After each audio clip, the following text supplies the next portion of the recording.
nisjes së operacionit amerikan për zhbllokimin e ngushticës së Ormuzit, presidenti Donald Trump vendosi pezullimin e tij duke ngritur shumë pikpyetje mbi strategjinë amerikane, fuqinë reale të Iranit dhe mundësinë e një kompromisi diplomatik. Deklaratat optimiste për një marrëveshje të afërt alternohen me kërcënime për rikthim bombardimesh, ndërsa në Pravasken flitet për memorandume mirëkuptimi, negociata sekrete dhe ndërhyrjet e aktorëve të mëdhenj si Kina. Në të njëjtën kohë, lufta hibride, siguria energjetike, programi bërthamor iranian dhe balanca ushtarake në Europë po kthehen në tema që prekin drejt për drejt edhe rajonin ton. Për t'i analizuar këto zhvillime dhe për të kuptuar se ku po shkon ky konflikt, cilat janë interesat reale të palëve dhe çfarë pasojash mund të ketë për Europën dhe Ballkanin Perëndimor, kam kënaqësinë të bisedoj sot me ekspertin e marrëdhënieve ndërkombëtare dhe çështjeve të sigurisë, studiuesin Adrian Shtuni, që na bashkohet nga Shtetet e Bashkuara.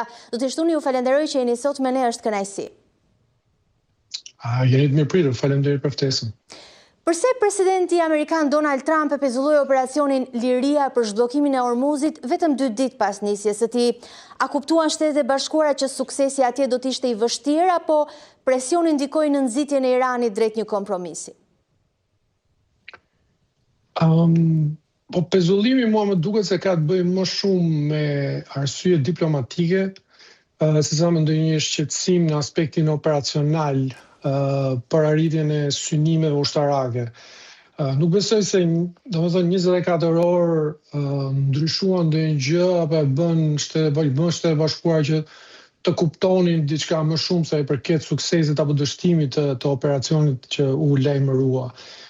Rreziqet dieshin, nuk ishin të reja, dhe ka precedente të tjerë të mëparshëm në vitet 80 për operacione të ngjashme, po aty në të njëjtën ngushticë në Ormuzit. Po flas në kohën e luftës Iran-Irak, që ishte midis 1980 deri në 88, dhe ka pasur konvoje të tilla dhe flotila për të ndihmuar kalimin e transportuesve të naftës, pikërisht nga Shtetet e Bashkuara diku në vitin, nëse s'gaboj tash, 84 ose diçka e tillë, sepse ka pasur gjatë përplasjeve në atë kohë midis Irakut dhe Iranit, ka pasur edhe shënjestrim të tankerave, pra të këtyre transportuesve të naftës, dhe ka pasur ka eksperiencë që kjo bëhet, por siç e thash, për mendimin tim mendoj ka qenë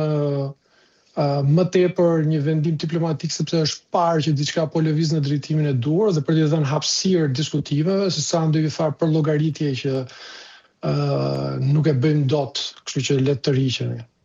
Zoti Trump thot se lufta do të mbarojë shpejt, ndërsa mediat raportuan dje se palët janë më pranë një marrëveshje se kur më parë. Sipas tyre ka një lloj dakordësie mbi atë që është cilësuar si një memorandum mirëkuptimi, që do t'i hapte më pas rrugën një marrëveshje finale.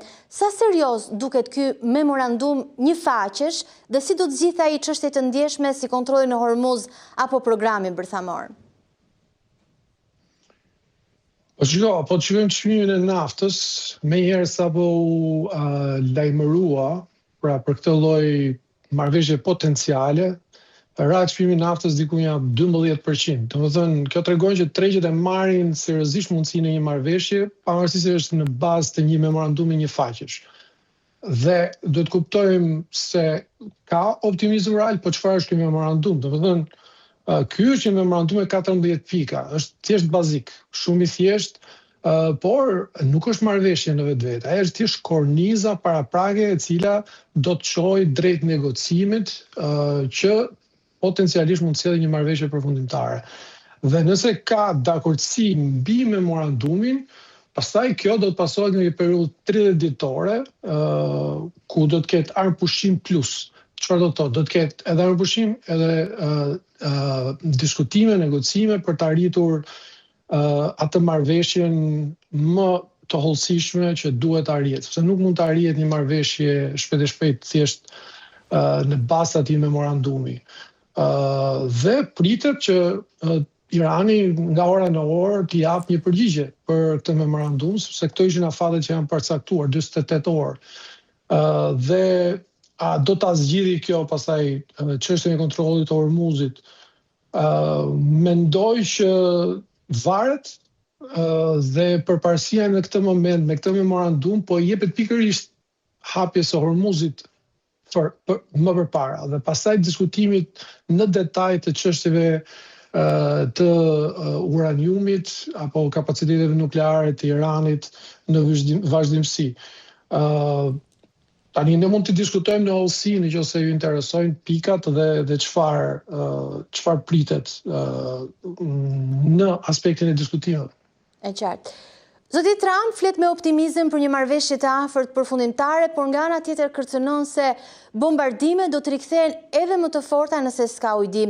Si e lexoni ju këtë, zoti Shtuni, këtë luhatje mes diplomacisë dhe kërcënimit, apo rezulton e frytshme? Do ta shohim, por mua kjo nuk më surprizon. Pra, kjo është doktrina klasike e presidentit Trump, doktrina e diplomacisë përmes presionit maksimal. Dhe varet nëse Irani do të shiktojë këtë mundësi që po i ofrohet për marrëveshje si më të leverdishme se sa një kthim mbrapsht pikërisht tek bombardimet, dëmtimet e infrastrukturës dhe dëmtimet ekonomike për shkak të mbylljes së ngushtisë së Hormuzit dhe pastaj edhe izolimin më të gjerë që ka pasur Irani dhe do të vazhdojë nëse nuk arrihet një marrëveshje. Tek këtu pikërisht duhet që të shikojmë se si do ta peshojë Irani këtë oportunitet, këtë mundësi që po i jepet për të dalë nga kjo situatë. Në fakt, qëndrimi i Iranit ka qenë i paqartë dhe kontradiktor. Çfarë po kërkon realisht Teherani në këtë fazë dhe në opinionin tuaj, a është në pozicion më të fortë negociues? Sepse zoti Trump përsërit vazhdimisht se ka shkatëruar Iranin dhe se tani kanë mbetur vetëm varka të vogla, por a është realisht kështu? Shiko, shumë interesante kjo pyetje. Pak para një muaji diçka ishte një televizion tjetër dhe po më bënin pyetjen për punën e a do përdoren armë bërthamore, çfarë do ndodhi kur ishte puna e goditjes. Unë thash vetëm goditje kinetike do të ketë, pra goditje me armë konvencionale, nuk diskutohet çështja e armës bërthamore. Por në fundit, Irani e ka një, të themi, opcion bërthamor ose atomik. Dhe pikërisht ishte ngushtica e Hormuzit. Domethënë po flas në aspektin metaforik, sepse i jep Iranit një mundësi që të shkaktojë dhimbje dhe dëme ekonomike maksimale, po flas në shkallë globale, dhe jo thjesht ndaj vendeve të rajonit apo më ngushtë. Pra po flas në aspektin global. Sepse kontrollohet pikërisht kalimi i konsumit global të 20 deri 25% të naftës dhe gazit të lëngshëm. Pra, Irani ka diçka në dorë, nuk është pa letra fare, dhe kjo nuk është çështje gjeografie, e kontrollon faktikisht ngushtisën e Hormuzit, dhe kjo është pjesë e luftës asimetrike që bën Teherani. Pra nuk është në një situatë të dëshpëruar. Kjo duhet të jetë e qartë. Dhe kemi parë pikërisht nga zhvillimet në le të themi javët e fundit që kur filloi ta bllokoi ngushtisën e Hormuzit, se çfarë efekti ka pasur mbi çmimin e naftës në nivel global. Pra, qasja e Teheranit në këtë moment, domethënë nuk është asgjë që më habit, është qasje klasike për të negociuar. Duket se po bëm paksa pazar, po thotë që shiko se ju keni një listë këtu me dëshira dhe nuk jemi shumë të interesuar për atë, por në të njëjtën kohë prap po thotë pritni na prisni pak të diskutojmë brenda për brenda dhe të arrijmë një përfundim. Dhe çfarë kërkon realisht Irani? Mendoj që kërkon ta shes atë që është i detyruar ta shes pak më shtrenjtë. Domethënë, dhe pikërisht kjo pjesa po negocion. Pra nëse do të heq dorë apo do të limitoj programin bërthamor, që ajo gjithmonë që Teherani gjithmonë e ka proklamuar si të drejtë sovrane, atëherë nëse do ta limitoj këtë, çfarë do të marrë në këmbim dhe mundohet pra pikërisht që të marrë sa më shumë në këmbim për këtë lëshim që do të bëj, sepse kjo pastaj do ta ndihmojë edhe ta shesë si fitore ndaj publikut të brendshëm. Sipas raportimeve në media, Ujdia parashikon një moratorium disa vjeçar ndaj pasurimit të uraniumit dhe zhvendosje të uraniumit të pasuruar jashtë Iranit. A mund të pranojë Irani diçka të tillë dhe a do të nënkuptonte kjo një Iran më pak të rrezikshëm? Dhe pyetja tjetër që ngrihet është, a del zoti Trump i fituar nga një diçka e tillë? Mendoj se mund të pranoj një transferim të themi të pjesshëm dhe gradual me faza, dhe ndoshta do të jetë më i gatshëm Tirani t'ia dorëzojë uraniumin e pasuruar një vendi të tretë, pra një vendi neutral dhe jo drejt për drejt Shtetet e Bashkuara. Por mendoj që do të kërkojë në këmbim të këtij moratoriumi me një periudhë të limituar, që të lehtësohen më shumë sanksione dhe më shpejt në aspektin ekonomik. Po flasim që moratoriumi mund të jetë diku 15 vjet. Por po negociohet dhe kjo është pjesë e atyre, domethënë, diskutimeve që do të ndodhin.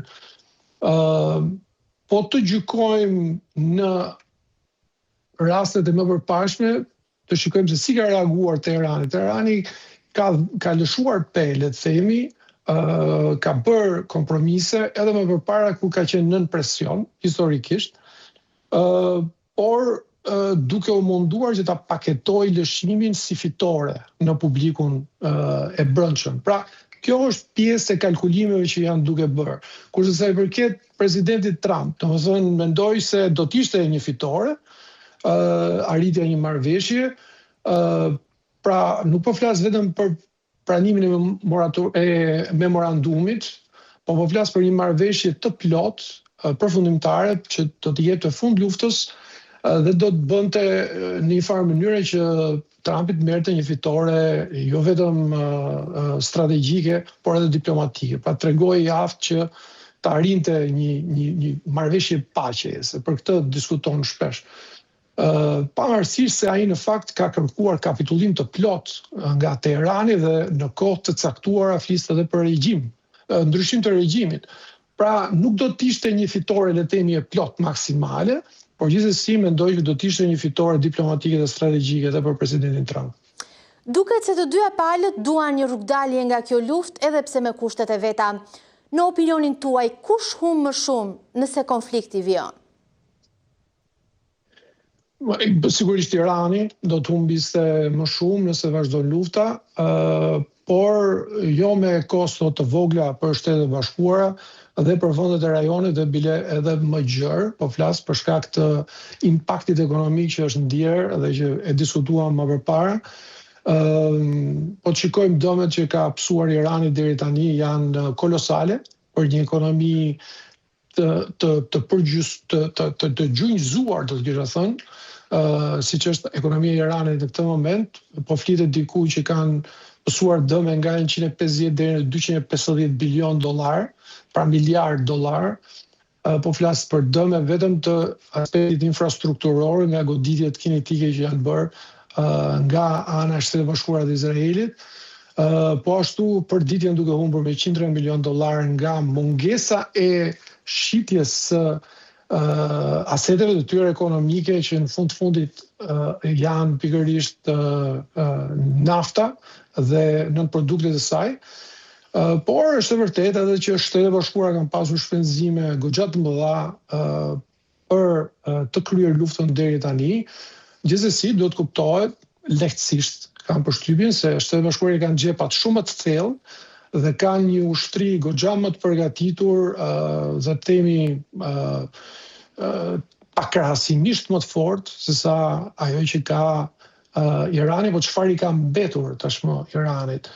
Dhe mendoj që nëse ka një marrëveshje, të dyja palët në këtë pikë mund ta shohin si fitore. E qartë. Në një shkrim tuaj, zoti Shtuni dhe analistë të ditëve të fundit flisni për rrezikun e formave të reja të luftës hibride që Irani po përdor aktualisht në Europë. Cilat janë këto kërcënime dhe si duhen adresuar? Ju përmendni atje edhe sulme ndaj komunitetit hebre, apo jo? Saktësisht. Po, domethënë ishte një raport që bëra për Institutin e Washingtonit për politikat e lindjes së afërme, dhe bazohet tek paktën 17 sulme që kanë ndodhur në Europë, në 7 vendet e Europës, gjatë po thuaj 2 muajve të fundit, prej fillimit të luftës në Iran. Dhe duket se Irani është duke përdorur instrumentat e tij për luftë hibride në Europë dhe po operon përmes një grupi i cili quhet Harakat Ashab al-Yamin al-Islamia, një grup i cili është më tepër virtual dhe ka marrë përsipër pikërisht 17 sulme. Si po e bën ky grup këtë rekrutimin e individëve dhe pastaj sulmet, gjithçka po duket se po ndodh online, pra po ndodh përmes rrjeteve sociale, ku ata po përdorin le të themi Telegramin, Snapchat dhe platforma të tjera për të rekrutuar të rinj dhe edhe të mitur që të kryejnë akte sulmi, vandalizmi, djegje ndaj disa objekteve të cilat janë të komunitetit hebre, komunitetit hebraik në Europë. Kryesisht sulmet kanë ndodhur, janë më të përqendruara në Londër, sidomos pjesën e fundit, por ka pasur sulme të tjera edhe në Holland, në Belgjik, në Paris, në Francë, në vende të tjera. Njëri prej tyre ndodhi edhe në Shkup, në Maqedoninë e Veriut, në datën 12 prill, një sulm me djegje, pra ju vu zjarri, sinagogës Beth Yakov, nuk pati dëmtime të mëdhaja, por është një sulm simbolik, domethënë që targeton, shënjestron komunitetin hebraik, dhe janë kërcënime mjaft të qëndësishme, sepse për 2 muaj të ndodhin 17 sulme në 7 vende, kjo tregon kapacitete të cilat nuk mund t'i ketë një grup i cili sapo është formuar. Pra tregon që dora mbas këtij grupi që është vetëm një vitrinë, është pikërisht janë garda revolucionare dhe instrumentet e tjera të Teheranit që po e përdor këtë luftë hibride për të lëshuar mesazhin propagandistik që ne mund t'ju godasim kurdo, kudo dhe me duart tuaja. Dhe ky është mesazh që në fakt është i fortë sepse ka krijuar goxha ankth, ka krijuar goxha shqetësim kudo dhe posaçërisht tek komuniteti hebraik, por në të njëjtën kohë ka një efekt shumë negativ sepse konsumon kapacitetet ligjzbatuese të forcave kundër terrorizmit me sulme të shumta, të vogla, dhe pastaj pikërisht këto organe ligjzbatuese nuk do të kenë kapacitetet, organikën, kohën që të merren me kërcënime të cilat janë edhe më serioze, me grupe të cilat janë më të përgatitura për të kryer operacione terroriste e kështu me radhë. Domethënë, është një shqetësim jashtëzakonisht akut, i cili kërkon një përgjigje proaktive. A preket Shqipëria nga ky kërcënim? Mendoj se po, sepse ne kemi aty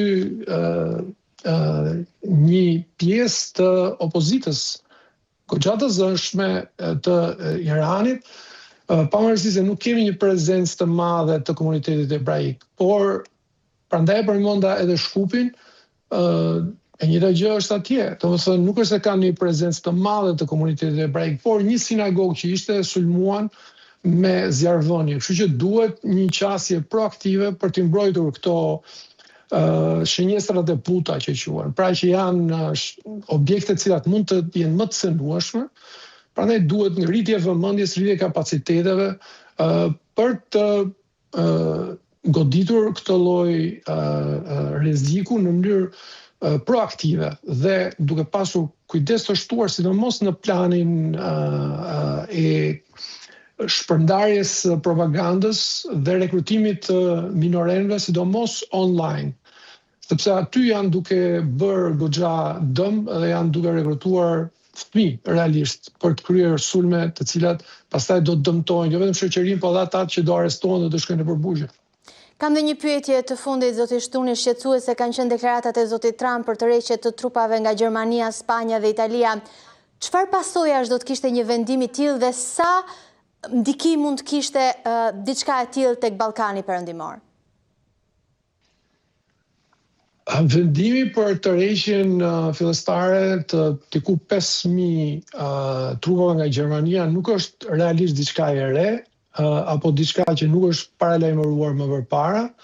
Mendoj që mori formën e një ndërshkimi ndaj deklaratave të fundit të kancelarit gjerman pak ditë më përpara, që u tregua jo i matur dhe bëri kritika publike.